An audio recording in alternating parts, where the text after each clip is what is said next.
বিসমিল্লাহির রহমানুর রহিম। দয়াময় পরম দয়ালু আল্লাহর নামে। এই অনুষ্ঠান শুরু করার আগে পবিত্র কোরআন থেকে তেলাওয়াত করছেন কারি আব্দুল্লাহ হাডসন বার্গ।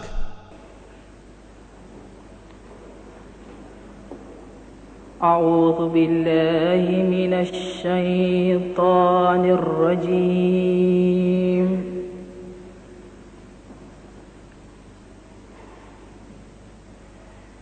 بسم الله الرحمن الرحيم.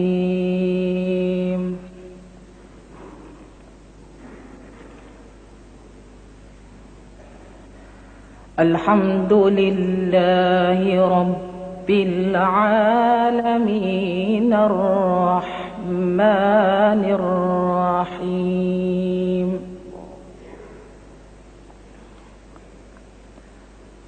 مالك يوم الدين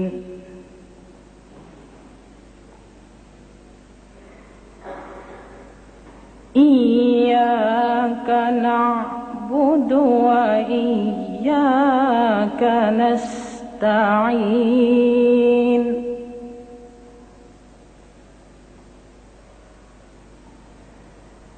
اهدنا الصراط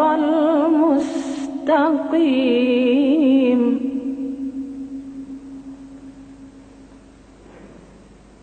صراط الذين أنعمت عليهم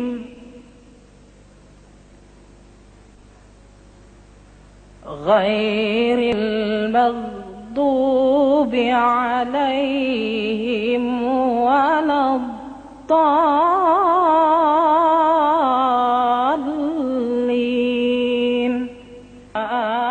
آمين.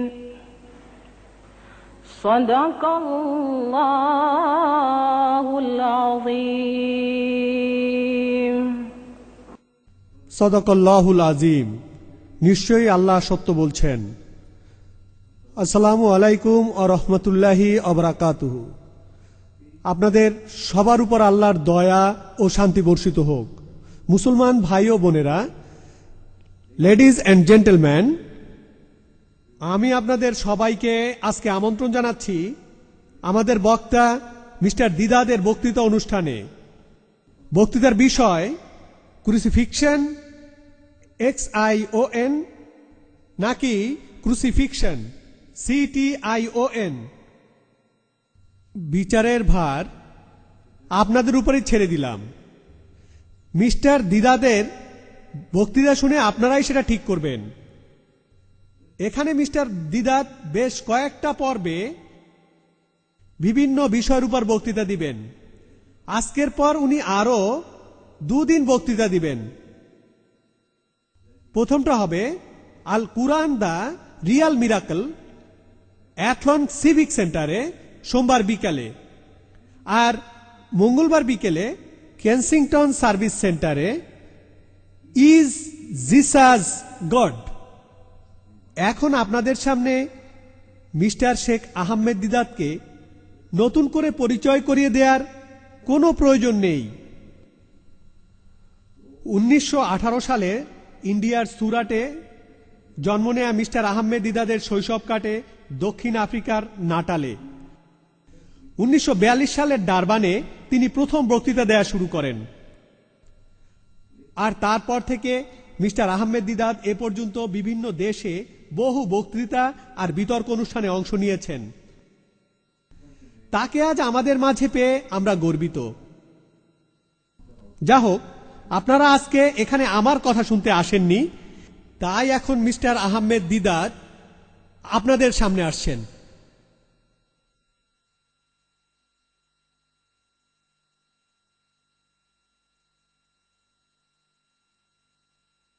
أعوذ بالله من الشيطان الرجيم. بسم الله الرحمن الرحيم. قل جاء الحق وزهق الباطل إن الباطل كان زهوقا وننزل من القرآن ما هو شفاء ورحمة للمؤمنين ولا يزيد الظالمين إلا خسارا সাদাকাল্লাহু মাওলানা আযীম। মিস্টার চেয়ারম্যান এবং আমার প্রিয় ভাই ও বোনেরা, যীশু খ্রিস্টের ক্রুশবিদ্ধ হওয়ার ঘটনা আমরা মুসলমানরা জানি একটু অন্যভাবে। পবিত্র কোরআনের মাধ্যমে আল্লাহর সর্বশেষ আর চূড়ান্ত আসমানি কিতাব পবিত্র কোরআনে সূরা নিসার 157 নম্বর আয়াতে আছে, ওয়ামা কাতালুহু ওয়ামা সালাবুহু, তাহারা তাহাকে হত্যা করে নাই আর তাহাকে ক্রুশবিদ্ধ করে নাই, ওয়ালাকিন শুববিহা লাহুম, তাহাদের মধ্যে এইরূপ বিভ্রম সৃষ্টি হইয়াছিল, তারা মনে করেছিল তারা তাকে ক্রুশবিদ্ধ করেছে ইহুদিরা। ওয়া ইন্নাল্লাযিনা ইখতালাফু ফীহি লাফি শাক্কিন মিনহুম, যাহারা তাহার সম্বন্ধে মতভেদ করিয়াছিল তাহারা সংশয়যুক্ত ছিল, মা লাহুম বিহি মিন ইলম তাদের কোনো জ্ঞানই ছিল না, ইল্লা তিবাযান, শুধু অনুমানের অনুসরণ ব্যতীত কল্পনা করা ছাড়া। ওয়া মা কাতালুহু ইয়াকিনান, তবে ইহা নিশ্চিত যে তাহারা তাহাকে হত্যা করে নাই। মিস্টার চেয়ারম্যান, প্রিয় ভাই ও বোনেরা, অন্য কোথাও কি এত স্পষ্ট করে বলা আছে, এত দৃঢ়ভাবে, এত আপোষহীন ভাবে? কোন ধর্মমতের বিরুদ্ধে এত স্পষ্ট করে কোথাও বলা আছে? উত্তর হল অসম্ভব। শুধুমাত্র একজনই এত স্পষ্ট করে বলতে পারেন, তিনি হলেন সর্বশক্তিমান, সবচেয়ে মহান, সর্বজ্ঞাত, এই বিশ্বজগতের সৃষ্টিকর্তা। শুধুমাত্র তিনিই পারেন এত স্পষ্ট কথা বলতে। ইল্লা তিবাযান, তারা অনুমানকে অনুসরণ করেছিল, তার অর্থ ফিকশন। আমরা মুসলমানরা বিশ্বাস করি যে কোরআনের এই আয়াতগুলো এসেছে সৃষ্টিকর্তার কাছ থেকে, স্বয়ং আল্লাহর কাছ থেকে। এখানে আমরা কোনো প্রশ্ন করি না, আবার প্রমাণও দেখতে চাই না। আমরা বলি আমার প্রভু বলেছেন, কথাটা আমার প্রভু বলেছেন। আমান্না সাদ্দাকনা, আমরা শুনেছি আর নিশ্চিত হয়েছি। আমাদের মুসলমানদের দৃষ্টিভঙ্গি দেখে খ্রিস্টানরা উত্তর দেন যে আমরা সৃষ্টিকর্তার বাণী হিসেবে তোমাদের কোরআনকে মেনে নেই না, আর তাই আমরা কোরআনের কথাগুলো বিশ্বাস করি না। তারপর খ্রিস্টানরা আরো বলে কিভাবে একজন লোক যীশু খ্রিস্ট যে জায়গায় ক্রুশবিদ্ধ হয়েছেন সেই জায়গা থেকে 1000 মাইল দূরে আর 600 বছর পর জন্ম নিয়ে আমাদের বলে জেরুজালেমের সেই ঘটনা আসলে অন্যরকম ছিল, যেন আমরা কিছুই জানি না। আমরা বলি যে এটা স্রষ্টার বাণী, যিনি সর্বশক্তিমান, যিনি সবকিছু জানেন, আর তিনি এই কিতাব নাজিল করেছেন মুহাম্মদ সাল্লাল্লাহু আলাইহি সাল্লামের উপর। খ্রিস্টানরা বলে যদি আমরা কোরআনের এই আয়াতগুলোকে ঈশ্বরের বাণী বলে মেনে নিতাম তাহলে কোনো সমস্যাই ছিল না, আমরা সবাই মুসলিম হয়ে যেতাম। আর আসলেই যদি তারা আল্লাহর এই বাণীগুলো বিশ্বাস করত তাহলে সবাই মুসলিম হয়ে যেত। খ্রিস্টানরা এখানে আরো বলে আমাদের লিখিত রেকর্ড আছে, আমাদের ধর্মগ্রন্থে আছে, চাক্ষুষ সাক্ষী আছে, আর কানে শোনা কথাও আছে। আছে gospel of Matthew, Mark, Luke আর জনে। আর খ্রিস্টানরা আমাদের মুসলিমদের এই কথা কোনোভাবেই মেনে নিতে চায় না। সেটা আমরা কোনোভাবেই বুঝি না, কারণ তাদের মুক্তিলাভ নির্ভর করছে এই বিশ্বাসের উপর। এটাই হলো তাদের ধর্মের সবচেয়ে গুরুত্বপূর্ণ বিষয়। আর সেন্ট জন পল, যিনি যীশু খ্রিস্টের মৃত্যুর কিছুদিন পরে খ্রিস্টান হয়ে যান, তারপর খ্রিস্টান ধর্মের প্রচার শুরু করেন। সেন্ট পল বুক অব করিন্থিয়ান্সে লিখে গিয়েছেন, 1 করিন্থিয়ান্স 15 নম্বর অধ্যায় 14 নম্বর অনুচ্ছেদে বলা আছে, যদি যীশু মৃত থেকে জীবিত হয়ে থাকেন আমাদের ধর্ম প্রচার মিথ্যা, তোমাদের বিশ্বাস মিথ্যা। এটা না হলে সবকিছুই ভুল। তিনি এখানে খ্রিস্টান ধর্মের অনুসারীদের বলেছেন যদি এটা না হয়ে থাকে যে যিশু আবার জীবিত হয়েছেন, খ্রিস্টান ধর্মের সব বিশ্বাসী মূল্যহীন। অন্য ভাষায় বললে আবর্জনা, আবর্জনা। তাহলে সবকিছু মূল্যহীন। এখানে যে কথাটা মানতেই হবে, সেন্ট পল বলে গিয়েছেন, সেটা হলো যিশুর মৃত্যু আর পুনরুত্থান। যদি এটা সত্যি না হয় তাহলে এই বিশ্বাসের কোনো মূল্যই থাকবে না। যার আপনারাও জানেন আমার এই কথাটা সত্যি, কারণ কোন খ্রিস্টান আমাদের কাছে এসে বলবে না যে আমরাই তোমাদের পরিচ্ছন্নতা শেখাবো, এসো। এখানে ব্যক্তিগত পরিচ্ছন্নতার কথা বলছি, তারাই হলো সবচেয়ে পরিচ্ছন্ন জাতি। কোন খ্রিস্টান আমাদের কাছে এসে বলবে না আমরা তোমাদের আতিথেয়তা শেখাবো, আমরাই সবচেয়ে অতিথিপরায়ণ জাতি। কোন খ্রিস্টান আমাদের বলবে না আমরা তোমাদের নৈতিকতার সততা শেখাবো। যদিও আমাদের অল্প কিছু সীমাবদ্ধতা আছে, তবে এই দক্ষিণ আফ্রিকায় আমরা গর্ব করতে পারি যে মুসলমানরা পুরো দেশে আমরাই সবচেয়ে কম অ্যালকোহল পান করি, পুরো দেশে আমরাই সবচেয়ে কম জুয়া খেলি, আমরাই সবচেয়ে কম কারাদণ্ড ভোগ করি, আমাদের মধ্যে আত্মহত্যার হার সবচেয়ে কম, আমাদের মধ্যে তালাক দেওয়ার প্রবণতা সবচেয়ে কম, আর আমাদের মধ্যে দান করার প্রবণতা সবচেয়ে বেশি। এই দেশে অন্য আর কোন ধর্মের অনুসারী নেই যারা আমাদেরকে বলতে পারে যে আমরা তোমাদের চেয়ে ভালো আর কেউ নেই। খ্রিস্টানরা এখানে আমাদের একটা কথাই বলতে পারে, তোমাদের মুক্তি লাভের কোনো উপায় নেই, তোমাদের জন্য কোনো জান্নাত নেই, তোমাদের জন্য কোনো স্বর্গ নেই, কারণ তোমাদের সব ভালো কাজই নোংরা ছেঁড়া, একটা নোংরা ন্যাকড়ার মতো আবর্জনা। তোমাদের সব ভালো কাজ, নামাজ পড়া, জাকাত দেয়া, হজ করা, রোজা রাখা, এইসবই নোংরা ছেঁড়া ন্যাকড়ার মতো। আমি এখানে আইজিয়া থেকে উদ্ধৃতি দিলাম, 64 নম্বর অধ্যায় 6 নম্বর অনুচ্ছেদ, ছেঁড়া ন্যাকড়া। এগুলোর কোনো মূল্যই নেই। মুক্তি লাভই বড় কথা, খ্রিস্টানদের কাছে সবচেয়ে সেটাই বড়। এখন আজকের আলোচনা অনুষ্ঠানের বিষয়টা হলো, আর আশা করি আপনারা সবাই এই লিফলেটটা হাতে পেয়েছেন, ক্রুসিফিকশন নাকি ক্রুসিফিকশন। আসলে শব্দ দুইটা, তাড়াতাড়ি বলে গেলে আপনারা মজাটা ধরতে পারবেন না। একটা হলো ফিকশন, FIXION, আর অন্যটা ফিকশন, FICTION। শুনতে একই রকম। আমি যখন বলছি ক্রুসিফিকশন নাকি ক্রুসিফিকশন, আপনারা ভাববেন যে আমি তো একই শব্দ দুইবার বলছি, এটা কি করে সম্ভব? তবে আপনারা যখন শব্দ দুইটা ভালো করে দেখবেন তখন বুঝবেন যে এই ফিকশন আর ফিকশন শব্দ দুইটার অর্থ আলাদা। আজকের বিষয়টা এখানে উপস্থিত অনেক ভাই বোনের কাছে মনে হতে পারে যে কিছুটা উস্কানিমূলক, তবে আমি আপনাদের সবাইকে জানিয়ে দিচ্ছি যে এই শব্দগুলো ধার করা শব্দ, খ্রিস্টানদের বলা কথা থেকে আমি এই শব্দগুলো ধার করেছি। এগুলো আমার কথা নয়, আমি প্রথম কথাগুলো বলিনি। এই কথাগুলো বলে গিয়েছে আমেরিকান খ্রিস্টানরা, বাইবেল থাম্পাররা, ক্রুসেডাররা।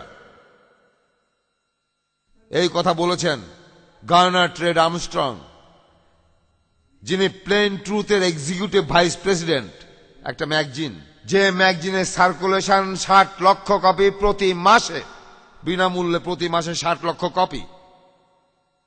এই গার্নার ট্রেড আর্মস্ট্রং তিনি নিজেই তার একটা প্রশ্নের উত্তর দিতে গিয়ে এই কথা বলেছেন যে যিশুর পুনরুত্থান কি একটা ধোঁকাবাজি। ধোঁকাবাজি আমার কথা নয়, ওনার কথা। এটা কি কোনো ধোঁকাবাজি? তিনি প্রশ্ন করেছেন। এরপর তিনি এ সম্পর্কে আরো কথা বলেছেন যে নাজারেথ শহরে যিশু খ্রিস্টের পুনরুত্থান হয় ইতিহাসের সবচেয়ে বড় অসাধারণ ঘটনা, নয়তো একটা অসৎ, ইচ্ছা প্রণোদিত মিথ্যে কথা। খুব শক্ত কথা, আমার কথা না, আমেরিকানরা এভাবে বলে গিয়েছে, অসৎ, ইচ্ছা প্রণোদিত মিথ্যে কথা। আরো একজন এমন কথা বলে গেছেন আমেরিকাতেই, তিনি হলেন জশ ম্যাকডওয়েল, একজন লেখক।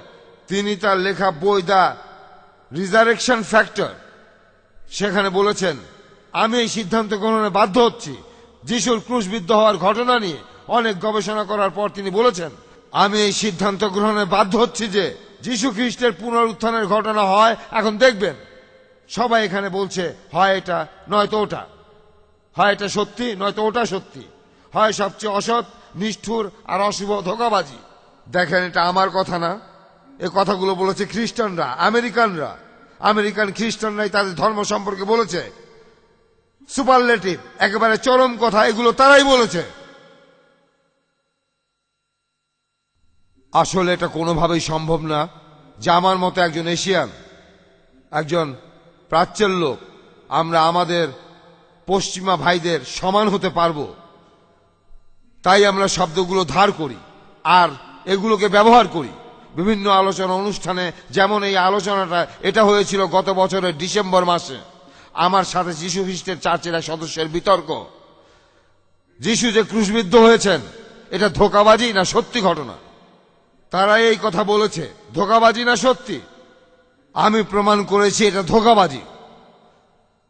গত মাসে মানে 84 মার্চ মাসে এই প্লেন ট্রুথ ম্যাগাজিনে গার্নারের বাবা, গার্নার ট্রেড আর্মস্ট্রং এর বাবা হারবার্ট আর্মস্ট্রং তিনি লিখেছেন যিশুর পুনরুত্থান ফ্যাক্ট না ফেবল। এ কথাগুলো আমরা বলিনি, এ কথাগুলো আমরা ব্যবহার করিনি। খ্রিস্টানরাই বলেছে এটা কি সত্যি না রূপকথা। আমি বলেছি ফ্যাক্ট না ফিকশন।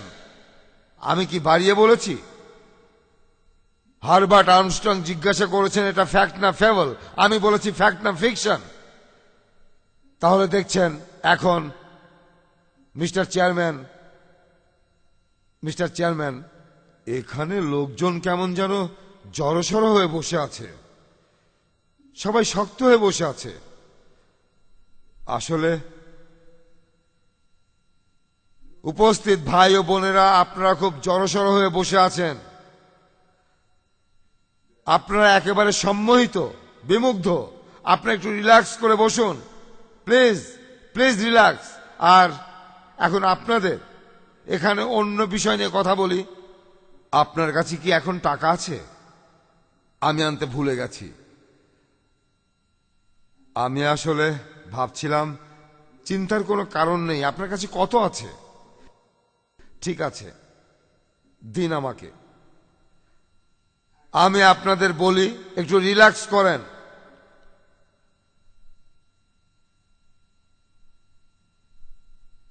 আমি এই 20 র‍্যান্ড উপহার দেব যে উত্তর দিতে পারবে, যে কেউ যে বলতে পারবে এটা কার কথা।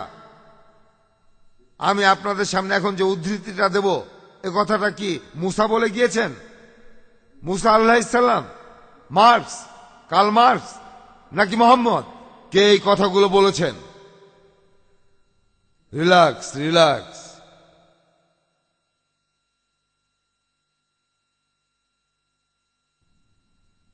আমি উদ্ধৃতি দিচ্ছি যারা আমার শত্রু,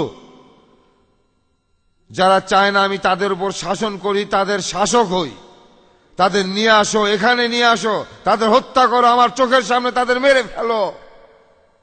আপনাদের মধ্যে প্রথম যে বলতে পারবেন এটা কার কথা? টাকাটা তার। মুসা, মার্কস নাকি মোহাম্মদ? হাত তোলেন, হাত তোলেন। হ্যাঁ, হাত উঁচু করেন। কে জানেন মুসা, মার্কস না মোহাম্মদ?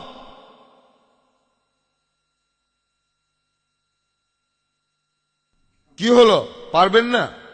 এই 20 র‍্যান্ড কিন্তু চলে গেল, সময় চলে যাচ্ছে।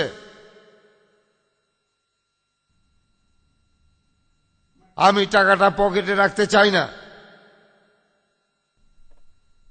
আমার খ্রিস্টান ভাইরা, হ্যাঁ আমি আবার প্রশ্নটা বলছি যে এই কথাগুলো কার মুখ থেকে বেরিয়েছে? আমি জিজ্ঞাসা করেছিলাম মুসা, মার্কস নাকি মোহাম্মদ? কথাটা হলো যারা আমার শত্রু, শত্রু চেনেন তো? আমার শত্রু যারা চায় না আমি তাদের শাসন করি, তাদের শাসক হই। শাসক হতে চাই, তোমাদের রাজা হতে চাই, তোমাদের শাসক। যদি তোমরা না চাও, আমার অনুসারীদের বলছি, শিষ্যদের বলছি, ওদেরকে ধরে আনো আর মেরে ফেলো আমার চোখের সামনে। কে বলেছেন? মুসা, মার্কস না মোহাম্মদ? কে বলেছেন?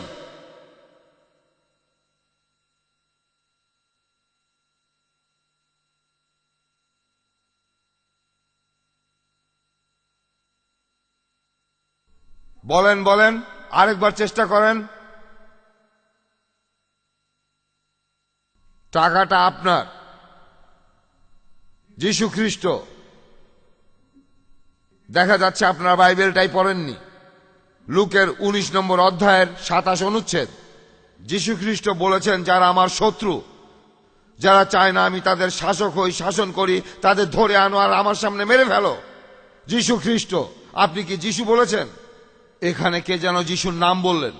দেখেন দেখেন, ওখানে এক ভাই বলেছেন, আপনি খ্রিস্টান?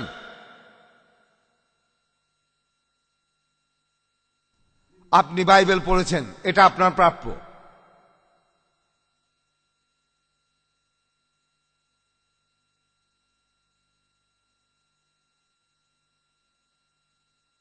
মাল্টিমিডিয়া পিসি এলিফ্যান্ট সিডি ভিসিডি বিক্রয়ের একটি অনন্য প্রতিষ্ঠান।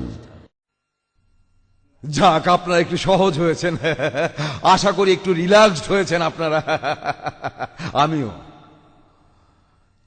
এই 20 র্যানটা খুব চুলকাচ্ছিল। তখন যীশু খ্রিস্ট রাজকীয় ভাবে বিজয়ীর মতো জেরুজালেম শহরে ঢুকছিলেন। দিনটা ছিল ইস্টার উইকেন্ড। এই দিনেই তাকে ক্রুশবিদ্ধ করা হয়েছিল। যীশু জেরুজালেমে ঢুকলেন, আর তিনি ভেতরে ঢোকার সময় কথাগুলো বলেছিলেন। আর জেরুজালেমের পথে তার অনুসারীরা, লোকজন সবাই তার চারপাশে জড়ো হলো, একসাথে হাঁটতে লাগলো আর বলতে লাগলো, ঈশ্বরের রাজ্য প্রতিষ্ঠিত হবে যে কোনো সময়ে। যিশু একটা গাধার পিঠে ছিলেন, আর এই কথাগুলো আছে জেচারিয়া 9 অধ্যায় 9 অনুচ্ছেদে। জাউনের কন্যারা উল্লাস করো, তোমাদের রাজা আসছেন, তোমাদের যিনি রাজা তিনি আসছেন। তিনি আসছেন গাধার পিঠে চড়ে, একটা গাধার পিঠে। আর রাস্তার দুপাশে লোকজন তার পথের উপর ফুল ছড়িয়ে দিতে লাগলো। তারা সবাই চিৎকার করতে লাগলো, হোসানা, দাউদের পুত্রকে স্বাগতম, হুররে হুররে, দাউদের পুত্রকে স্বাগতম, হোসানা, ইসরায়েলের রাজাকে অভিনন্দন, হোসানা। সবাই বলতে লাগলো হুররে হুররে হুররে। ম্যাথিউর 27 অধ্যায়ের 5 থেকে 9 অনুচ্ছেদ। আর আমাদের প্রিয় চিকিৎসক লুক বললেন, যেহেতু যিশু জেরুজালেমে চলে এসেছিলেন, আর যেহেতু ঈশ্বরের রাজ্য প্রায় প্রতিষ্ঠিত হওয়ার পথে ছিল, লুক 19 অধ্যায়ের 11 অনুচ্ছেদ, প্রায় প্রতিষ্ঠিত, সেখানে তখন প্রচন্ড বিক্ষোভ চলছে, মানুষজন সব উত্তেজিত হয়ে আছে। যিশুর সাথে সব লোকজন জেরুজালেমের মন্দিরের দিকে এগোতে লাগলো। রাস্তা তখন চরম হট্টগোল চলছে, সবাই যিশুর পথে ফুল ছড়াচ্ছে, তারা যিশুর পথে পাম গাছের পাতা ছড়িয়ে দিচ্ছে, হোসানা হুররে হোসানা হুররে।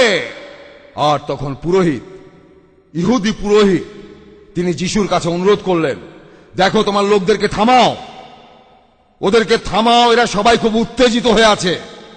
রোমান সৈন্যরা হয়তো আশেপাশে আছে, অবস্থা দেখলে আমাদের সবাইকে মেরে ফেলবে, ওদেরকে থামাও। যিশু বললেন, যদি এদেরকে আমি থামাতে যাই তাহলে এমনকি পাথরও কেটে ফেলবে। এই লোকগুলোকে থামানো যাবে না, এদের উৎসাহ দেখছো না?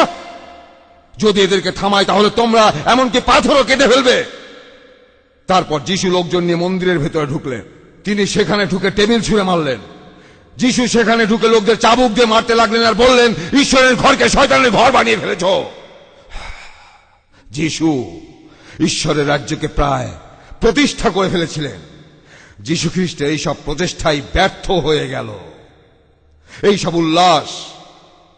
উল্লাস মূল্যহীন, এইসব উচ্ছ্বাস মূল্যহীন।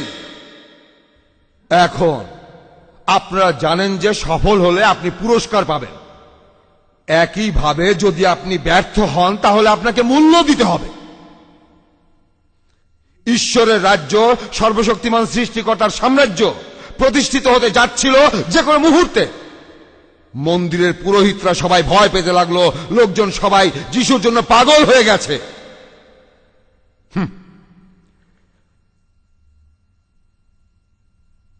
কিন্তু লাভ হলো না, সব ব্যর্থ হলো, সব চেষ্টা ব্যর্থ হয়ে গেল।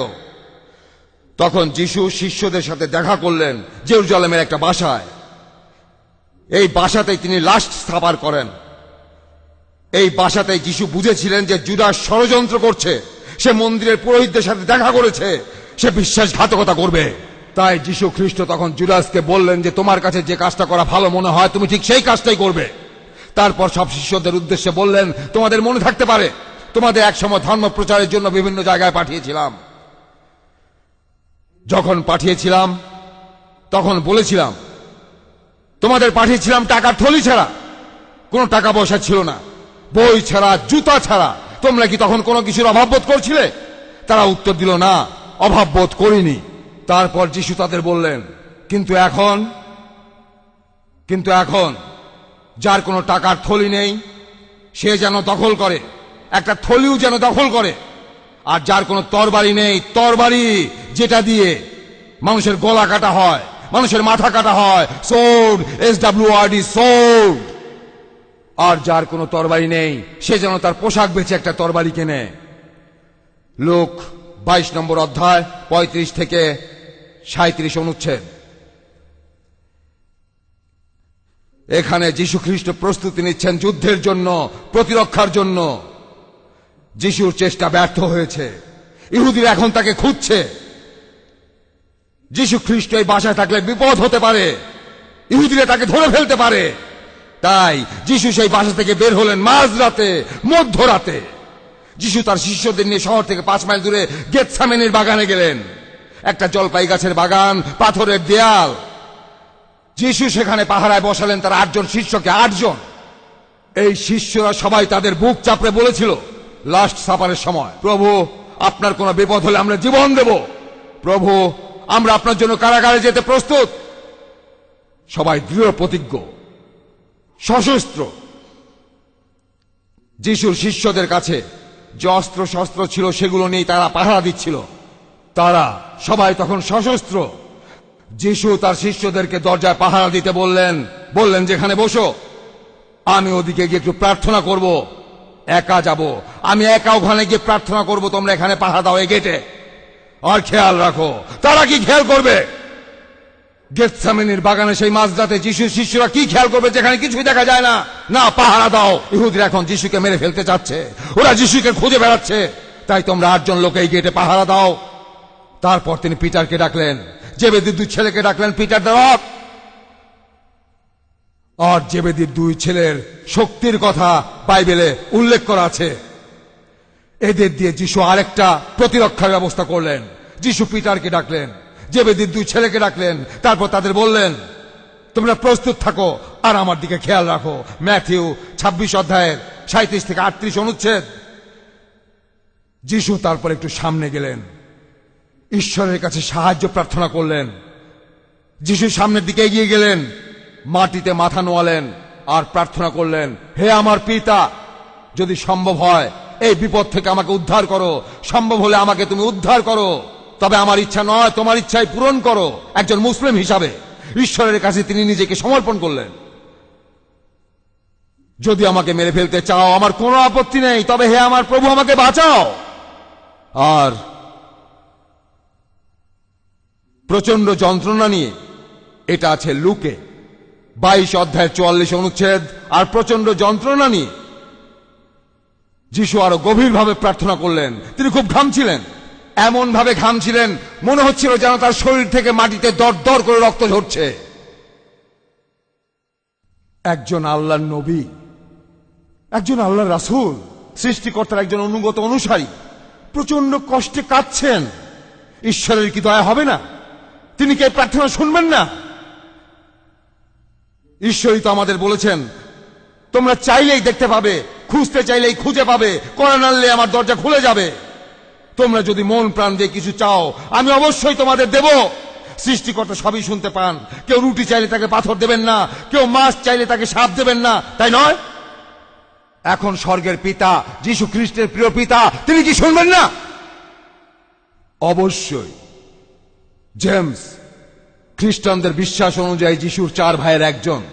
জেমসের 5ম অধ্যায়ের 16 অনুচ্ছেদে বলা আছে একজন সৎ মানুষের এমন নিবেদিত প্রার্থনার মূল্য অনেক, যথেষ্ট গুরুত্বপূর্ণ। অনেক লোক বলেন যে যদি কেউ এভাবে প্রার্থনা করে আমাদের দয়াময় সৃষ্টিকর্তাই বিশ্বজগতের মালিক, তিনি তার সিংহাসন থেকে নেমে এসে সেই প্রার্থনা পূরণ করবেন। এভাবে প্রার্থনা করলে ঈশ্বর সিংহাসন থেকে নেমে আসবেন, প্রার্থনা পূরণ করবেন। ঈশ্বর যিশুর প্রার্থনা পূরণ করেছিলেন। যিশু তার পৃথিবীতে থাকাকালীন সময়ে, যিশু যে সময় পৃথিবীতে ছিলেন তখন ঈশ্বরের কাছে প্রার্থনা করেছেন। আর যিশু চোখের পানি ফেলেছেন যাতে ঈশ্বর তাকে মৃত্যুর হাত থেকে বাঁচান। ঈশ্বর তার কথা শুনলেন। এখানে বলা আছে ঈশ্বর তখন শুনলেন যিশুর প্রার্থনা। ঈশ্বর শুনেছেন, এই কথাটার মানে কি তিনি কোন সময় শুনতে পান না? তিনি সব সময় শুনতে পান। ঈশ্বর সব দেখেন, সব শোনেন, কিছু তার অজানা নয়। ঈশ্বর শুনেছেন, এই কথাটার মানে কি? এর মানে ঈশ্বর কবুল করেছেন। জাকারিয়া বৃদ্ধ বয়সে ঈশ্বরের কাছে সন্তান চেয়েছেন, ঈশ্বর তার কথা শুনেছেন। আর জন দ্য ব্যাপটিস্ট বা ইয়াহি ইবনে জাকারিয়া জন্ম নেন। হযরত ইব্রাহিম আলাইহিস সালাম বৃদ্ধ বয়সে ঈশ্বরের কাছে সন্তান চেয়েছেন, ঈশ্বর তার প্রার্থনা শুনেছেন, আর ইসমাইল জন্ম নেন। ইসমাইল ইসমাইল ইসমাইল শব্দটার অর্থ জানেন? অর্থ ঈশ্বর শুনেছেন। হিব্রু ভাষার শব্দটার অর্থ ঈশ্বর শুনেছেন কি? নবী ইব্রাহিমের প্রার্থনা। ইসমাইল হিব্রুতে এই শব্দটার অর্থ ঈশ্বর শুনেছেন। ইব্রাহিমের প্রার্থনা শুনেছেন। তখন সৃষ্টিকর্তা যিশুর প্রার্থনার উত্তর দিলেন। তখন স্বর্গ থেকে এক দেবদূত নেমে এসে যিশুকে সাহস দিলেন। লূক 22 অধ্যায় 43 অনুচ্ছেদে বলা আছে, একজন দেবদূত যিশুর কাছে এসে তাকে সাহস দিলেন, তাকে অভয় দিলেন যে সর্বশক্তিমান ঈশ্বর তাকে উদ্ধার করবেন।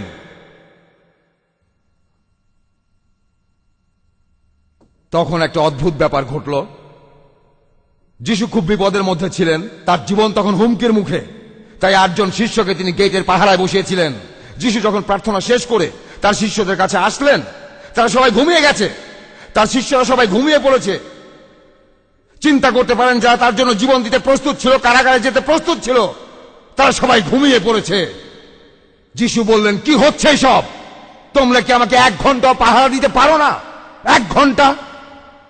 ম্যাথিউ 26 অধ্যায় 40 অনুচ্ছেদ। তোমরা কি আমাকে মাত্র 1 ঘন্টা পাহারা দিতে পারো না? তোমরা পাহারা দিচ্ছ। যদি এরা সাউথ আফ্রিকার আর্মিতে থাকতো তাহলে তাদের গুলি করে মারা হতো, সবাইকে মারা হতো। তোমাদের প্রভুর জীবন বিপদের মধ্যে তিনি শুধু কাঁদছেন আর ঘামছেন, আর তোমরা ঘুমাচ্ছ। যিশু আবার ভিতরে গেলেন, প্রার্থনা করলেন, তারপর ফিরে আসলেন। শিষ্যরা আবারও ঘুমিয়ে পড়ল, আবারও ঘুম। কোনো উত্তর নেই। যিশু বললেন, বুক অব মার্কের 14 অধ্যায়ের 40 অনুচ্ছেদে বলা আছে, তারা কোনো ব্যাখ্যা দিতে পারল না, শিষ্যরা কিছু বলতে পারল না, তারা কেন এমনটা করছে আর তারা বুঝতে পারছিল না এটা কি ব্যাখ্যা দেবে। তোমাদের হয়েছে নাকি? তোমরা এমন করছো কেন? আমার জীবন বিপদের মুখে, আর তোমরা ঘুমিয়ে পড়ছো, বারবার ঘুমাচ্ছ। তাই মার্ক বলেছে, এর কোনো উত্তরই তাদের কাছে ছিল না, কোনো ব্যাখ্যা ছিল না। কি উত্তর দেবে তারা? তারা এখানে কোন অজুহাত দেখাবে? আর লুকের 22 অধ্যায় 45 অনুচ্ছেদে আছে, যখন যিশু প্রার্থনা থেকে উঠলেন আর তার শিষ্যদের কাছে আসলেন। লুক একজন চিকিৎসক, তিনি সে সময় অনেক মানুষের চিকিৎসা করেছেন। লুক, তিনি 12 জন শিষ্যের কেউ নন। তবে লুক একটা ব্যাখ্যা দেওয়ার চেষ্টা করেছেন কেন এমনটা হয়েছিল। একজন চিকিৎসক হিসাবে তার কথার মূল্য আছে। লুক বলেছেন, যখন যীশু খ্রিস্ট তার প্রার্থনা থেকে উঠলেন আর তিনি তার শিষ্যদের কাছে আসলেন, তখন দেখলেন যে তার শিষ্যরা ঘুমাচ্ছে দুঃখের কারণে, দুঃখের জন্য। খুবই অদ্ভুত ব্যাখ্যা। আপনারা যারা মেডিকেল সায়েন্স সম্পর্কে জানেন, যাদের মেডিসিন সম্পর্কে জ্ঞান আছে, যারা মানব শরীর সম্পর্কে বিভিন্ন তথ্য জানেন, তাদের জিজ্ঞাসা করবেন, দুঃখের কারণে কেউ কখনো ঘুমায়? কেউ কি দুঃখের কারণে ঘুমিয়ে পড়ে? যখন আপনার বাবা মারা যাচ্ছে, কেউ আপনার ঘর জ্বালিয়ে দিতে যাচ্ছে, আপনার বাবা মাকে মারতে যাচ্ছে, আর আপনি দুঃখে ঘুমাবেন? প্রকৃতি, আল্লাহ বাড়ি তাআলা আমাদের মানুষের শরীরকে এমন ভাবে তৈরি করেছেন, আমাদের শরীরের ভেতরে এক ধরনের হরমোন আছে, হরমোন অ্যাড্রিনাল, অ্যাড্রিনাল গ্রন্থি আমাদের শরীরের ভেতর হরমোন ছড়িয়ে দেয়, আমরা ঘুমাতে পারি না। ক্লান্তি, ভয় আর দুঃখ থাকলে ঘুমানো যায় না। কোন মহিলাকে জিজ্ঞাসা করুন, তার সন্তান অসুস্থ, তিনি দুঃখে ঘুমাচ্ছেন। তার স্বামী মারা যাচ্ছে, তিনি দুঃখে ঘুমাচ্ছেন। কারো স্ত্রী মারা যাচ্ছে, সে দুঃখে ঘুমাবে। আপনি কি দুঃখে ঘুমান? যখন তাদের প্রিয় প্রভুর জীবন বিপদের মুখে, তারা তখন দুঃখে ঘুমাবে না? এমনটা নয়। লোক আমাদের আধুনিক চিকিৎসা বিদ্যার কিছুই জানতেন না। যদি জানতেন তাহলে কথা তিনি লিখতেন না। এখন সেই রাতে যিশুর শিষ্যরা সবাই অনেক খাওয়া দাওয়া করেছিল, অনেক পান করেছিল। সেদিন রাতে তারা সবাই অনেক খাবার আর মদ খেয়েছিল। যদি আপনি অনেক খাবার খান, অনেক পান করেন, তখনই এমনটা হয়। এছাড়া আর কোনো ব্যাখ্যা নেই। দুঃখের কারণে ঘুম আসে না, ভয়ের কারণে ঘুম আসে না। ঘুম আসতে পারে শুধু একটা কারণে, যখন আপনি কোনো জায়গায় পাহারা দিচ্ছেন। যদি আপনি অনেক খাবার খান আর অনেক পান করেন, তাহলে সমস্যা নেই। আপনার পাশে বোমা পড়লেও আপনি ঘুমিয়ে পড়তে পারবেন। এই জন্যই তারা ঘুমাচ্ছিল, এটাই হলো কারণ। তারপর ইহুদিরা যখন রোমান সৈন্যদের নিয়ে আসলো, তখনও শিষ্যরা সবাই ঘুমাচ্ছে। নাক ডাকিয়ে ঘুমাচ্ছে, নাক ডাকিয়ে। এখানে ব্রিটিশ লোকেরা বলবে প্যান্ট খোলা অবস্থায়। তারা ধরা পড়লো প্যান্ট খোলা অবস্থায়। যিশুর শিষ্যরা নাক ডেকে ঘুমাচ্ছিল। ইহুদিরা রোমান সৈন্যদের নিয়ে তাদের ঘিরে ফেললো আর বাগানের মধ্যে গিয়ে যিশুকে ধরতে গেল। এখন ভেতরের প্রতিরক্ষা বাহুর ভেতর যিশু শুধু কাঁদছেন আর প্রার্থনা করছেন, ঈশ্বরের সাথে কথা বলছেন। তার সাথে শিষ্যরা ঘুমায়নি। তারা তখন বলল, প্রভু প্রভু, আমরা কি তরবারি দিয়ে ওদের আক্রমণ করব? তাহলে তাদের তরবারি ছিল। আমরা বহু বচন, তরবারি হাতে। যিশুই তাদের বলেছিলেন, মনে আছে, তোমরা সশস্ত্র হও। তারাও সশস্ত্র ছিল। কি জন্য? যাতে তারা ইহুদিদের সাথে যুদ্ধ করতে পারে। তবে ইহুদিরা তাদের চেয়েও বেশি চালাক ছিল। তারাও বুদ্ধি করে এসেছিল। ওয়ামাকারু ওয়ামাকার আল্লাহ আল্লাহু জায়রুল মাকিরিন। তারা চক্রান্ত করেছিল, আল্লাহ কৌশল করেছিলেন। আল্লাহ কৌশলীদের শ্রেষ্ঠ। যিশু প্ল্যান করেছিলেন, ইহুদিরাও করেছিল। তবে ইহুদিদেরটাই ভালো ছিল। তারা রোমান সৈন্য নিয়ে এসেছিল। আর এখানে যিশু খ্রিস্টের শিষ্যরা কি বা করতে পারত? খাবার খেয়ে পেট ভর্তি মাতাল, আর তাদের সামনে ছিল ট্রেনিং পাওয়া রোমান সৈন্যরা। শিষ্যরা আর কি যুদ্ধ করবে? তবে পিটার করলো। পিটার সেখানে একজন গার্ডের কান কেটে ফেললো। যিশু বললেন, তোমরা তরবারি ফেলে দাও, তরবারিটা আগের জায়গায় রেখে দাও। কারণ যারা তরবারি দিয়ে বাঁচে তারা তরবারিতেই মারা যায়। তরবারি দিয়ে যারা বাঁচে তারা তরবারিতেই মারা যায়। ম্যাথিউ 26 নম্বর অধ্যায় 52 নম্বর অনুচ্ছেদ। তিনি কি আগে এটা জানতেন না? যারা তরবারি দিয়ে বাঁচে তারা তরবারিতেই মরে। যিশু কি এটা জানতেন না? তিনি তো অস্ত্র ধরতে বললেন। এখন উল্টোটা বলছেন কেন? এটাই স্বাভাবিক। স্বাভাবিক। যখন পরাজয় একেবারে নিশ্চিত, তখন বুদ্ধিমান লোক আত্মসমর্পণ করবে। ব্রিটিশরা সিঙ্গাপুরে জাপানিদের বিরুদ্ধে 85,000 ব্রিটিশ সৈন্য তাদের অস্ত্র সমর্পণ করেছিল। 85,000 ব্রিটিশ সাম্রাজ্যের ইতিহাসে সবচেয়ে বড় আত্মসমর্পণ। 85,000 ব্রিটিশ সৈন্য জাপানিদের কাছে আত্মসমর্পণ করেছিল। 85,000। চিন্তা করতে পারেন, 85,000 সৈন্য তাদের সব অস্ত্র নিয়ে আত্মসমর্পণ করলো মেয়েদের মতো? না না, এমন নয়, এমন নয়। তারা এমনিতেই হেরে যেত। তাই জেনারেলরা ঠিক করেছিল, পরের বার দেখা যাবে, আত্মসমর্পণ করো। 2.5 লক্ষ ব্রিটিশ সৈন্য ডানকার্ক থেকে পালিয়ে এসেছিল দ্বিতীয় বিশ্বযুদ্ধে। 2.5 লক্ষ চিন্তা করতে পারেন? পারবেন না। দেখলে বুঝবেন 2.5 লক্ষ কত। তারা কি সবাই মহিলা? না না, পরের বার দেখা যাবে। 1973 সালে 30,000 মিশরীয়দের ইহুদিরা ঘিরে ফেলেছিল। এমনটা হয়, হতে পারে। আর একবার 1 লক্ষ সৈন্য তাদের অস্ত্র ফেলে পালিয়ে এসেছিল। যিশু খ্রিস্ট খুবই বুদ্ধিমান ছিলেন। তবে এখন তিনি বেকায়দায় পড়ে গেছেন। এখন যদি তার শিষ্যদেরকে প্রতিরোধ করে তাহলে তাদের মেরে ফেলা হবে। তাই তিনি বললেন, তোমাদের তরবারি ফেলে দাও। যারা তরবারি দিয়ে বাঁচে তারা তরবারি দিয়ে মারা যায়। পরিস্থিতি যেহেতু সম্পূর্ণ বদলে গেছে, তিনি তাদের অস্ত্র ফেলে দিতে বললেন। যিশু তার শিষ্যদের আগে বলেছিলেন, তোমরা হাতে অস্ত্র তুলে নাও। এখন বললেন, তোমাদের অস্ত্র ফেলে দাও। তিনি বুদ্ধিমান ছিলেন, বিচক্ষণ জেনারেল, বিচক্ষণ অফিসার, যথেষ্ট বুদ্ধিমান। ইহুদিরা যিশুকে ধরে ফেললো আর তাকে নিয়ে সেনহার্ডিনে গেল, যেখানে যিশু খ্রিস্টের বিচার করা হবে। তারা যিশুর বিরুদ্ধে মিথ্যা অভিযোগ আনতে লাগলো, একটার পর একটা। কিন্তু তারা একটাও প্রমাণ করতে পারল না। কেন? কারণ সবই মিথ্যা ছিল। তারা ঈশ্বরের নবীর বিরুদ্ধে সব মিথ্যা অভিযোগ তুলেছিল। ঈশ্বরের নবীর বিরুদ্ধে সব মিথ্যা অভিযোগ তুলেছিল, সব মিথ্যা, হাস্যকর। তখন যিশু খ্রিস্ট সব আর সহ্য করতে পারলেন না। তিনি বললেন, যিশু বললেন, আমার কথাগুলো আমি সবার সামনেই বলেছি, কোনো গোপন কথা নেই। সবার সামনেই বলেছি। মন্দিরে সবার সামনে আমি কথা বলেছি, যেখানে ইহুদিরা সবসময় জড়ো হয়। আর গোপন আমি কোনো কথাই বলিনি। আমাকে কোনোভাবেই অভিযুক্ত করতে পারবে না, কোনোভাবেই না। আমি গোপনে কাউকে এমন কিছু বলিনি যাতে তোমরা আমাকে অভিযুক্ত করতে পারো। সেটা করলে আমার বিরুদ্ধে তোমরা কয়েকশো সাক্ষী জোগাড় করতে পারতে। কিন্তু তোমরা যে সাক্ষীদের জোগাড় করেছো তারা মিথ্যা অভিযোগ আনা ছাড়া কিছুই করতে পারছে না। যিশু যে যুক্তি দিয়ে কথা বললেন সেগুলি খুবই অকাট্য ছিল। তোমরা কি করতে চাচ্ছ? তখন পাশে যে সৈন্য দাঁড়িয়ে ছিল সে যিশুকে একটা থাপ্পড় মারলো চুপ করানোর জন্য। 3rd ডিগ্রি শাস্তি। 3rd ডিগ্রি শাস্তি কি জানেন? পুলিশ ব্যবহার করে। পুলিশ। এক ইমাম শাস্তি পেয়েছিলেন, ইমাম আব্দুল্লাহ হারুন 3rd ডিগ্রি শাস্তি পেয়েছিলেন। তিনি, তার মুখে এভাবে থাপ্পড় মারা হয়েছিল। 3rd ডিগ্রি শাস্তি, বন্দির মুখে থাপ্পড় মারা। এতে কি যিশু চুপ করেছিলেন? খ্রিস্টান ভাইদের জিজ্ঞাসা করেন, যিশু কি চুপ করেছিলেন? না না, যিশু বললেন আমি যদি খারাপ কথা বলে থাকি তাহলে সেই খারাপ কথাটা কি? যদি না বলি তাহলে আমাকে আঘাত করলে কেন, আমাকে মারলে কেন? মনে রাখেন কিভাবে যিশু স্যানহার্ডিনে বিভিন্ন কথার উত্তর দিয়েছিলেন। তোমরা মিথ্যে অভিযোগ করছো, তোমরা অন্যায় করছো, এখন আমাকে 3rd ডিগ্রি শাস্তি দিচ্ছ, আমাকে মেরে মুখ বন্ধ করাতে চাচ্ছ। তোমাদের ইহুদি আইনে অথবা অন্য যে কোনো আইনে, অন্য কোনো সভ্য আইনে এমন বিধান কি আছে? কিন্তু তারা যিশুর কথাবার্তায় কোনো রকম কানই দিল না।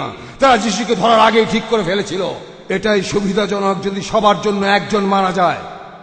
এই লোকটা যিশু খ্রিস্ট, এর অনেক উৎসাহ, অনেক অনুসারী আছে, এরা সবাই মিলে বিশৃঙ্খলা সৃষ্টি করতে পারে, অনেক বড় গন্ডগোল বাঁধবে, আর রোমানরা এসে আমাদের ইহুদিদের সবাইকে মেরে ফেলবে। তার চেয়ে আমরা এই লোককে মেরে আমাদের নিজেদের বাঁচাই। এটা সুবিধাজনক, ভালো বা খারাপ না, এটাই সুবিধাজনক। যদি একজন অন্য সবার জন্য মারা যায়, তারা ইতিমধ্যে এটা ঠিক করে রেখেছিল। সে যেভাবে হোক, তারা যিশুকে প্রশ্ন করলো যে তুমি কি খ্রিস্ট, তুমি ঈশ্বরের পুত্র?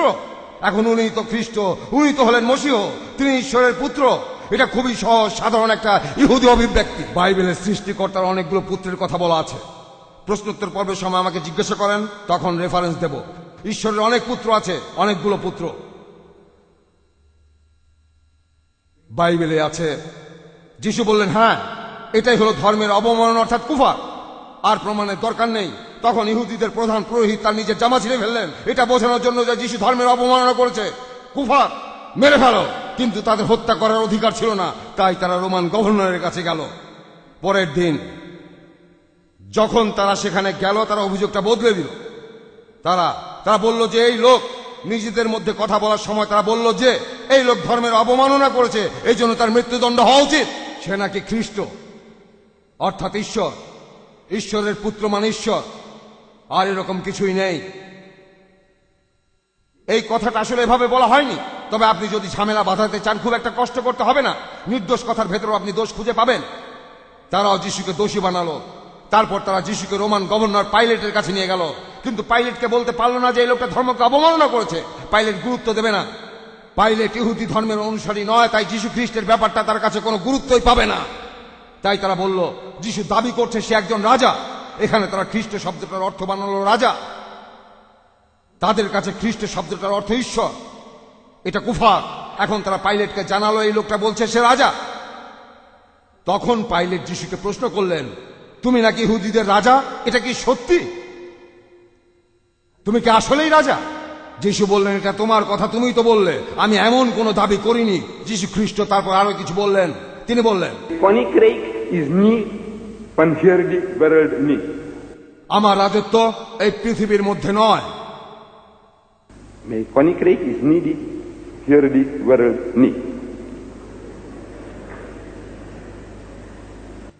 অন্য কথা, এই রাজত্ব হলো আধ্যাত্মিক রাজত্ব। পাইলেট তখন ভাবলো এই লোকটা বোধহয় পাগল, লোকটার মাথা একেবারে খারাপ হয়ে গেছে, তবে সে অন্য লোকদের জন্য বিপজ্জনক নয়। তখন পন্টিয়াস পাইলেট সবার সামনে বলল, এই লোকটার ভেতর আমি কোনো দোষ খুঁজে পাচ্ছি না, লোকটা নিষ্পাপ। তোমরা যে অপরাধের কথা বললে সে তেমন কোনো অপরাধ করেনি। তখন ইহুদিরা বলল, যদি আপনি যিশুকে ছেড়ে দেন, আপনি তাহলে সিজারের বন্ধু নন। আমরা রোমে অভিযোগ করে আসব যে আপনি এই লোককে বের হতে দিয়েছেন। পরে এই লোক যখন বিশৃঙ্খলা করবে তখন এর সব দায়িত্ব আপনার। পাইলেটকে চাপ দেওয়া হলো যাতে সে যিশুকে ইহুদিদের হাতে ছেড়ে দেয়। তবে সর্বান্তকরণে পন্টিয়াস পাইলেট নির্দোষ। আপনারা কোনোভাবেই পাইলেটকে কোনো রকম দোষ দিতে পারবেন না। পাইলেটের স্ত্রী একটা স্বপ্ন দেখেছিল, বাইবেলে আছে। সেই স্বপ্নে সে শুনতে পেয়েছিল এই ন্যায়বান মানুষের কোনো রকম ক্ষতি হবে না। সে তখন পাইলেটের কাছে একটা চিঠি পাঠিয়েছিল, এই মানুষটার কোনো রকম ক্ষতি করবেন না, সে খুব ভালো মানুষ, এই লোকের কারণেই আমার অনেক উপকার হয়েছে, এর ক্ষতি করবেন না। পাইলেট এখানে নির্দোষ, কিন্তু তার কি করার আছে, সে দুর্বল। যিশু বলেছেন তার আত্মা চাইছে কিন্তু তার শরীর দুর্বল। আমরা মানুষরা এরকমই, আমরা জানি কোনটা করা উচিত কিন্তু সবসময় সেটা করি না। পাইলেটও কিছু করতে পারল না। এখন আমাদের জ্ঞানী খ্রিস্টান ভাইয়েরা, ধর্মপ্রচারকেরা আমাদের বলেন যিশু খ্রিস্টকে একটা ভেড়ার মতো করে মৃত্যুদণ্ড দেওয়া হয়েছিল। একটা ভেড়ার মতো তিনি কোনো প্রতিবাদ করেননি, তিনি একবারের জন্য তার মুখ খোলেননি। Monden niet oopgemaakt nie. Hij heeft zijn monden niet oopgemaakt nie. তিনি তার মুখ খোলেননি, তিনি মুখ খোলেননি। আমি প্রশ্ন করছি তিনি কথা বললেন কিভাবে? বাইবেলে আছে যে যিশু তার মুখ খোলেননি, একটা মেষের মতো যে মৃত্যুর সময় নিশ্চুপ থাকে, একটা মেষ শাবকের মতো। তারা যখন তাকে হত্যা করলো তিনি তার মুখ খোলেননি। আমার প্রশ্ন, যিশু কিভাবে বললেন? যদি খারাপ কথা বলে থাকি তাহলে সেই খারাপ কথাটা কি? যদি না বলি তাহলে আমাকে আঘাত করলে কেন? এই কথাটা কোত্থেকে বের হলো? ওনার মাথা থেকে? কথাটা কোত্থেকে বের হলো? যিশু কি ভেন্ট্রিলোকুইস্ট ছিলেন? ভেন্ট্রিলোকুইস্ট কি জানেন? চার্লি ম্যাককার্থি আর তার পুতুল। চার্লি হাতে পুতুল নিয়ে স্টেজে দাঁড়িয়ে নিজেই কথা বলতো, আর সবাই ভাবতো পুতুলটা কথা বলছে। ভেন্ট্রিলোকুইজম। এখন আমি মানি যে যিশু মৃতকে জীবন দিয়েছেন সৃষ্টিকর্তার অনুমতি নিয়ে। তিনি অন্ধর পঙ্গু মানুষকে সুস্থ করেছেন, কিন্তু এটা কোনোভাবেই মানব না যে যিশু ছিলেন ভেন্ট্রিলোকুইস্ট। যিশু খ্রিস্টের মুখ একেবারে পুরোপুরি বন্ধ ছিল, কিন্তু তারপর সেখানে উপস্থিত লোকজনের কাছে মনে হচ্ছিল যে যিশুই কথা বলছে। তিনি তার মুখ খোলেননি, কিন্তু পাইলেটের কাছে বলেছেন, আমার রাজত্ব এই পৃথিবীর মধ্যে নয়। এই কথাগুলো কোত্থেকে আসলো? যিশু খ্রিস্ট তার মুখ খোলেননি, তাহলে কিভাবে তিনি কথা বললেন? একজন খ্রিস্টান লেখক, পেশায় একজন আইনজীবী, একটা বই লিখেছেন, বনিগান একজন আইনজীবী। আমি তার বই থেকে উদ্ধৃতি দিচ্ছি। আইজায়া বলেছেন, আইজায়া যিশুর কথা বলে গিয়েছিলেন। যিশু তার বিচারের সময় আত্মপক্ষ সমর্থন করবেন না। যিশু বিচারের সময় আত্মপক্ষ সমর্থন করবেন না। আর ব্র্যাকেটের মধ্যে যিশু সেটা করেননি।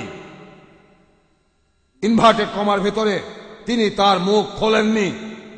একজন আইনজীবী এই কথা লিখেছেন। তারা তাদের নিজেদের ধর্ম, খ্রিস্টান ধর্ম নিয়ে কথা বলেছেন, আর এই বইগুলো তারা লিখেছেন। তিনি তার মুখ খোলেননি, তাহলে কিভাবে তিনি কথা বললেন? তার বিচারের সময় কথা বলেছেন। আগে গেতসেমানির বাগানে বলেছেন, হে আমার প্রভু, যদি সম্ভব হয় আমাকে এই বিপদের হাত থেকে রক্ষা করো। এই কথা কে বলেছেন? তারপর তার বিচারের সময়, সানহার্ডিনে বিচারের সময় তিনি কথা বলেননি? বলেছেন। তাকে গাঁট থাপ্পড় মেরেছিল কেন? কারণ যিশু খ্রিস্ট তখন যুক্তি দিয়ে কথা বলছিলেন। আর পন্টিয়াস পাইলেট কেন বললে এই লোকের ভেতর আমি কোনো দোষ খুঁজে পাইনি? এখানে খ্রিস্টানদের যুক্তি দিয়ে সত্যিটা বোঝাতে হবে। যদি কোনো অসুস্থ লোক আপনার বাসায় আসে, আপনি তাকে অবশ্যই সেবা করবেন, এটা আপনার কর্তব্য। অজ্ঞ লোকের সাথে দেখা হলে তাকে বলবেন সালাম। তারপর তাকে বলো তোমার ধর্ম সম্পর্কে, তুমি তোমার পথে যাও, আমি আমার পথে। অসুস্থ মানুষ, এদের বেশিরভাগই অসুস্থ, কিন্তু সবাই অসুস্থ নয়। আল্লাহ সূরা আল ইমরানে বলেছেন, منهم المؤمنون তাহাদের মধ্যে কিছু সংখ্যক মুমিন আছে। আল্লাহ বলেছেন, وأكثرهم الفاسقون। কিন্তু তাহাদের অধিকাংশই হলো সৎত্যাগী। তাই তাদেরকে যুক্তি দিয়ে বোঝাতে হবে। আপনাদের বুকলেট দিয়েছি, সেখানে আমি বলেছি কিভাবে এদের সাথে যুক্তি দিয়ে কথা বলবেন। এদের অসুস্থতাটা দেখেছেন, এই অসুখটা তাড়ানোর নিয়মও জানতে হবে। আর সেজন্য তাদের দেখান এই কথাগুলো আল্লাহ বলেছেন। তাদের সাথে কথাবার্তা, ঘোরাঘুরি করেন, চা খান, সামোসা খান, কাজ হবে। তাদের বদলান। এটাই ইসলামের নিয়তি, আর আল্লাহ সে কথাই বলেছেন। আল্লাহ বলেছেন, هو الدين كله তোমাদের এই দিন দিলাম যেটা অন্যান্য সব রকম দিনের উপর প্রভুত্ব করবে। সব হোক সেটা জুদাইজম, হিন্দুইজম, বৌদ্ধইজম, খ্রিস্টানিজম, কমিউনিজম, সব ইজম, ইসলাম প্রভুত্ব করবে সব ইজমের উপর। এটাই আমাদের নিয়তি। এই জন্য একটু প্রস্তুতি নিতে হবে। এই যা আপনাদের সবাইকে বুকলেট দিয়েছি, কিভাবে এই অসুস্থতা সারাবেন সেগুলোই শিখবেন। ব্যাপারটা খুব সোজা, একবার শিখে ফেললে খুব সোজা। যিশু নাকি মুখ খোলেননি। জিজ্ঞাসা করেন তিনি কথা বললেন কিভাবে? তিনি কি ভেন্ট্রিলোকুইস্ট ছিলেন? মুসলমান হিসাবে আমি এটা বিশ্বাস করি না। ভেন্ট্রিলোকুইস্ট শব্দ ছুড়ে দেন। সেই তথাকথিত ক্রুশে ঝোলানোর ঘটনাটার পরে রবিবার সকালে 2 দিন পরে মেরি ম্যাগডালিন সেই সমাধিতে গেলেন। হ্যাঁ, বাইবেলে লেখা আছে মেরি ম্যাগডালিন সমাধিতে গেলেন। আমার প্রশ্ন, কেন তিনি সেখানে গেলেন? মার্কের গসপেল বলছে যিশুকে মালিশ করতে। এখন আমার প্রশ্ন, হিব্রু শব্দটার ইংরেজি অ্যানোয়েন্ট, মেসেজ করা। মালিশ, অ্যানোয়েন্ট মানে মেসেজ করা। আমি খ্রিস্টানদের প্রশ্ন করছি, আপনারা কি মারা যাবার 3 দিন পরে মৃতদেহ মেসেজ করেন? কারণ কোন মানুষ যখন মারা যায় তার 3 ঘন্টা পর থেকে পচন শুরু হয় ভেতর থেকে। এমন পচা দেহকে মেসেজ করলে তো টুকরো টুকরো হয়ে যাবে। এটা কি যৌক্তিক যে 2 দিন পরে মেরি ম্যাগডালিন মেসেজ করতে গেছেন? ইহুদিরা কি এমন করে? তাদের জিজ্ঞাসা করেন, ইহুদিরা এমন করে না। আপনারা খ্রিস্টানরা কি 3 দিন পরে মৃতদেহ মেসেজ করেন? এর উত্তর হলো না। মুসলমানদের সাথে ইহুদিদের অনেক মিল আছে। মুসলমানরা কি 3 দিন পরে মৃতদেহ মেসেজ করে? মুসলমানরা কি করে? না। ইহুদিদের সাথে আমাদের প্রচুর মিল আছে। তাহলে মেরি ম্যাগডালিন কেন সেই সমাধিতে একটা পচা মৃতদেহ মেসেজ করতে গেলেন? তারপর মেরি ম্যাগডালিন সেখানে গেলেন আর দাঁড়ালেন সমাধির সামনে। সমাধি, কবর না, সমাধি। তিনি সেখানে গেলেন আর দেখলেন যে সমাধির পাথরটা সরানো। তিনি বেশ চিন্তায় পড়লেন যে কে আবার পাথরটা সরালো। তিনি সেখানে একা। পাথরটা সরানো হয়েছে, তিনি ভেতরে উকি দিলেন, দেখলেন সমাধিটা ফাঁকা। তখন তিনি কাঁদতে শুরু করলেন। এখন এখানে আমরা একটা বিরতি নেব, যদি আপনারা কিছু মনে না করেন। পেছনে মনে হচ্ছে একটু বেশি ভিড় হয়ে গেছে। মিস্টার চেয়ারম্যান, এই ভিড়টাকে একটু কমানো যায়? কি করা যায়?